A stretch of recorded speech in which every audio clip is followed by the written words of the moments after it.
열왕기상 20장 26절부터 30절까지 말씀입니다. 열왕기상 20장 26절부터 30절까지 말씀입니다.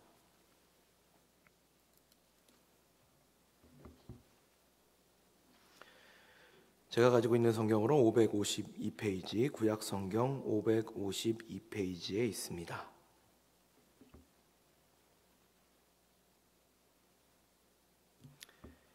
우리 다 함께 한 목소리로 합독하도록 하겠습니다. 합독합니다. 해가 바뀌니 벤하닷이 아람 사람을 소집하고 아벡으로 올라와서 이스라엘과 싸우려 하매 이스라엘 자손도 소집되고 군량을 받고 마주 나가서 그들 앞에 진영을 치니 이스라엘 자손은 두 무리의 적은 염소 떼와 같고 아람 사람은 그 땅에 가득하였더라. 그때에 하나님의 사람이 이스라엘 왕에게 나와 말하여 이르되 여호와의 말씀에 아람 사람이 말하기를 여호와는 산의 신이요 골짜기의 신은 아니라 하는도다. 그러므로 내가 이 큰 군대를 다 내 손에 넘기리니 너희는 내가 여호와인 줄을 알리라 하셨나이다 하니라. 진영이 서로 대치한 지 7일이라. 일곱째 날에 접전하여 이스라엘 자손이 하루에 아람 보병 10만을 죽이매 그 남은 자는 아벡으로 도망하여 성읍으로 들어갔더니 그 성벽이 남은 자 2만 7천 명 위에 무너지고 벤하닷은 도망하여 성읍에 이르러 골방으로 들어가니라. 아멘. 오늘은 싸움의 승패는 수에 많고 적음에 달려있지 않습니다. 싸움의 승패는 수에 많고 적음에 달려있지 않습니다. 라는 제목으로 본문의 말씀을 함께 나누도록 하겠습니다.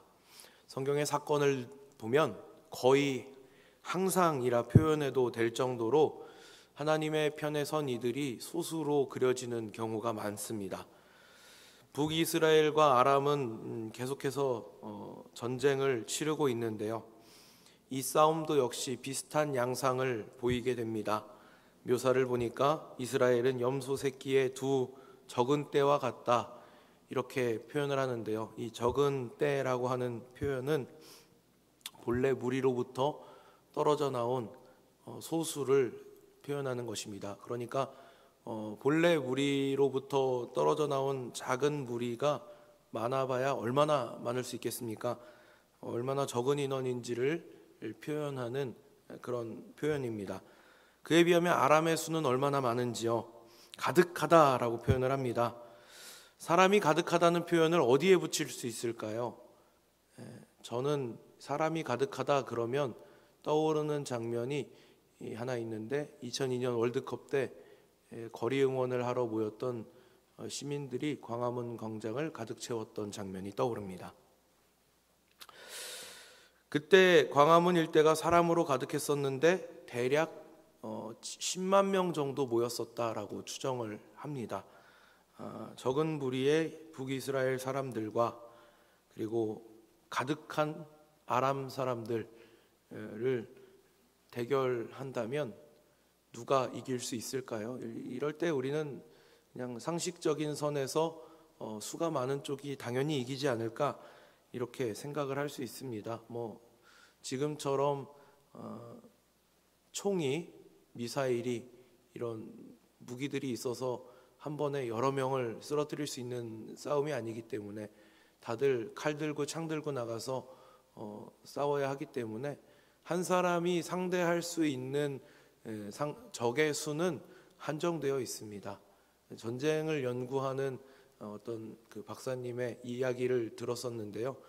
고대의 전쟁에서 승전을 한 영웅들이 아무리 많이 사람을 쓰러뜨려도 한 번에 10명 이상은 힘들다라고 말을 합니다. 그게 사실 맞는 말인 것이, 잘 훈련된 격투기 선수들을 보면요, 정말 온 힘을 다해서 상대를 쓰러뜨리려고 합니다.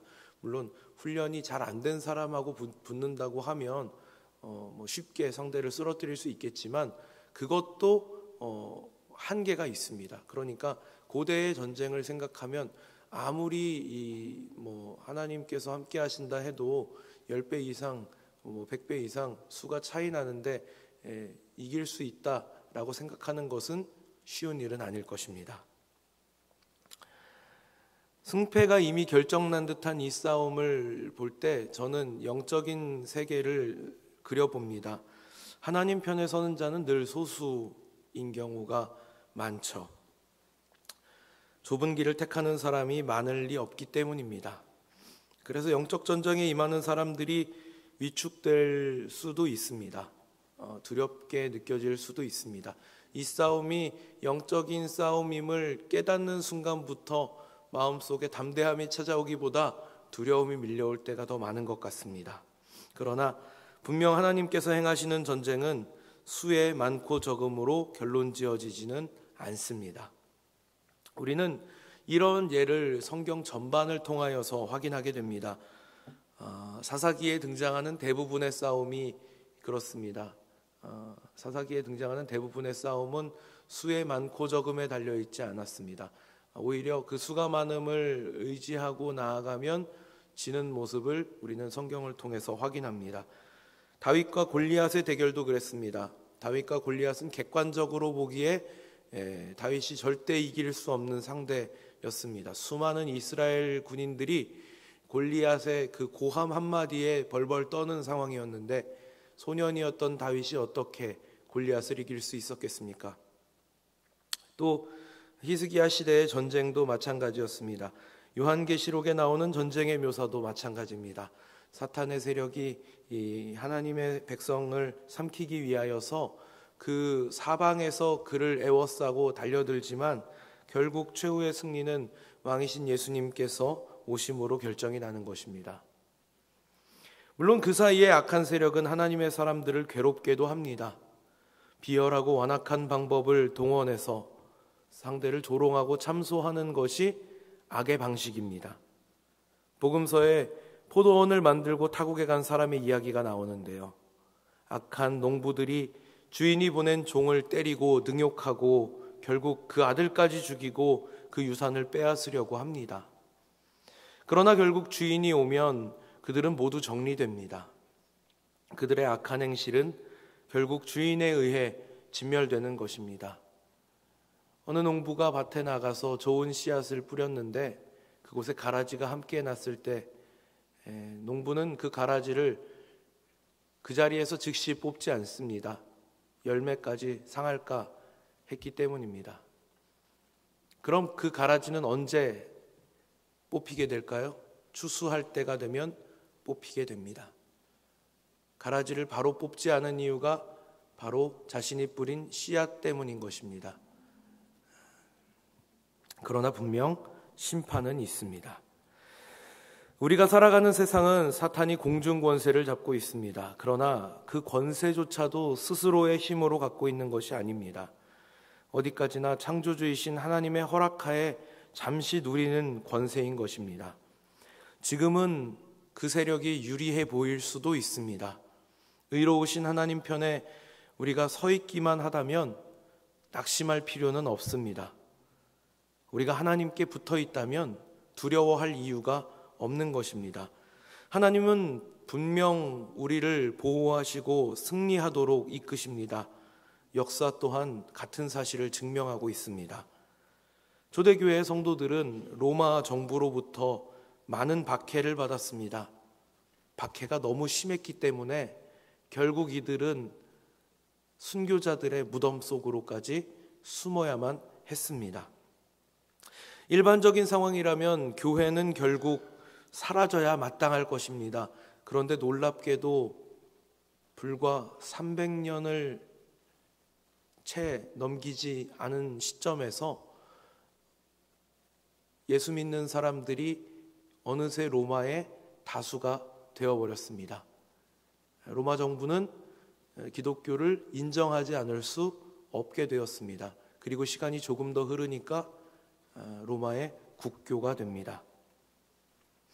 종교개혁 시기에 개혁신앙을 가지고 있는 성도들도 박해의 대상이 되었습니다. 당시에는 로마 교회가 모든 권력을 잡고 있었기 때문에 종교개혁은 곧 반역이었습니다.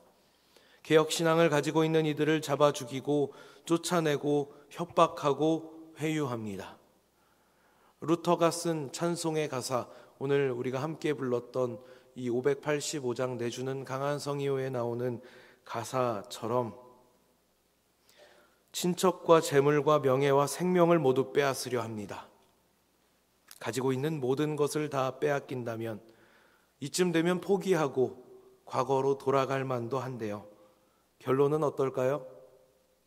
끝까지 살아남아서 진리가 오늘날 우리에게까지 전파되었습니다.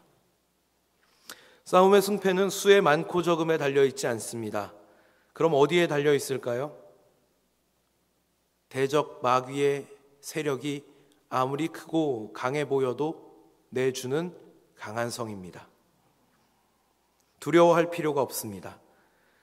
하나님이 우리의 방패와 병기가 되어주십니다. 하나님을 의지하신다면 승리는 우리 손에 있기 때문입니다. 그때가 더디 오는 것 같아도 분명 하나님은 지금도 당신의 때를 위하여 일하고 계십니다. 이 시간 함께 말씀 붙들고 기도하도록 하겠습니다. 은혜가 풍성하신 하나님께서 저희들에게 허락하신 전신갑주로 무장하고 악한 대적 마귀 세력을 이길 힘을 허락하여 주시옵소서. 끝까지 저희들의 강한 성이 되어주시는 주님을 의지하고 주님 편에 선 이 자리를 지키게 하여 주시옵소서. 선택해야 하는 순간들이 찾아올 때 수의 많고 적음을 가늠하지 않게 하시고 힘의 크고 강함, 약함을 계산하지 않게 하시고 무엇이 하나님의 뜻인지 무엇이 하나님이 원하시는 바인지를 생각할 수 있는 저희들 되게 하여 주시옵소서. 하나님께서 약속하신 대로 끝까지 살아남아 영광의 자리에 함께 할 수 있도록 은혜 베풀어 주시옵소서. 오늘 이 새벽 시간도 하나님 앞에 나와 하루를 시작하며 기도하는 모든 하나님의 사람들을 기억하여 주시고 특별히 하나님 앞에 구별하여 올려드린 예물이 있습니다. 받아주시고 드려진 손길들마다 하나님께서 복 내려주셔서 행하는 모든 일 가운데 소원하는 기도의 제목들 가운데 하나님 응답하여 주시어서 살아계신 하나님을 자랑하고 간증하는 하나님의 사람들 다 되도록 은혜 베풀어 주시옵소서. 감사드립니다. 우리 구주 예수 그리스도 이름 받들어 기도드리옵나이다. 아멘.